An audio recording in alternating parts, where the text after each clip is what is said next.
Today we have Avery Anthony in the studio via Skype or FaceTime, depending on what part of the video you're watching. How are you doing today, Avery? I'm great. I'm doing good. Thanks. How are you? I'm doing okay. What do you see as the role of the visual arts in our mass-mediated world, and particularly in your profession? I think it's essential, especially as a filmmaker or an actor. Visual arts is kind of what we need to work.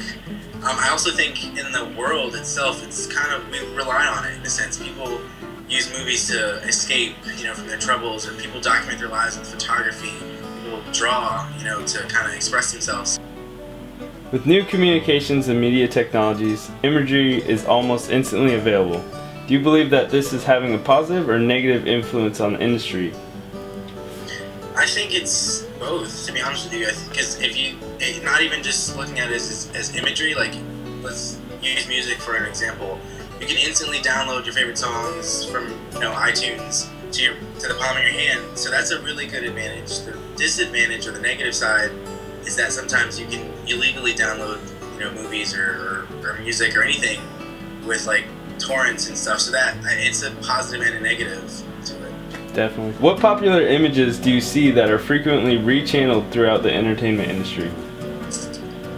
I don't necessarily think of anything specific when it comes to images, but I'd say that a lot of everything in the industry is kind of rechanneled. With TV, for example, there's shows that are on today that were on 20 years ago and it's a reboot.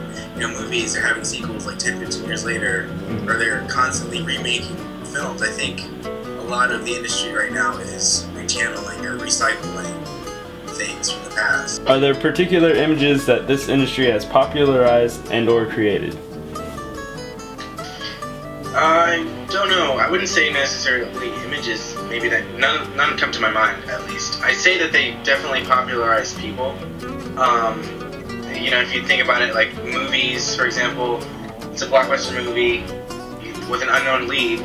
Next day, it does really well. He's super huge. The industry makes him this, household name. And also, it's like people with the Kardashians, for example. The industry kind of popularizes them. But I guess in a sense it's because the consumer, the audience, they like it, so they give them what they want. Who is a favorite visual artist or artists, and or what is your favorite style of visual art? Definitely film is my favorite style of visual art. It's the easiest to understand. And I don't particularly have a favorite visual artist, but I am a fan of Steven Spielberg because I've heard people say that he doesn't really care where his talent comes from. As long as he can see the quality of talent in them, he wants to work with you. How has your knowledge of famous artworks influenced your creative process? I wouldn't say specifically artwork itself has influenced me, but maybe in terms of film influencing my creative process to write shorts or whatever. I'd say perhaps the good movies that I've seen, maybe subconsciously back in my mind, helped me create plots or something that I'd say, oh, this is a good idea, let's do this. And I think maybe I'm coming up with it because I've seen it done before, and it's just kind of like in my subconscious that's allowing me to say, oh, let's do it this way.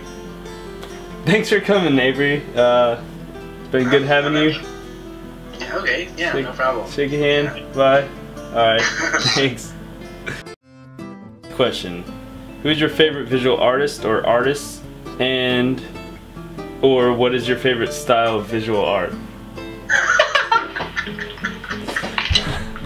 I'm leaving that. I'm making that your answer now. Are there particular images that this industry has popularized? What? Are there particular images that this industry has popularized? Oh God.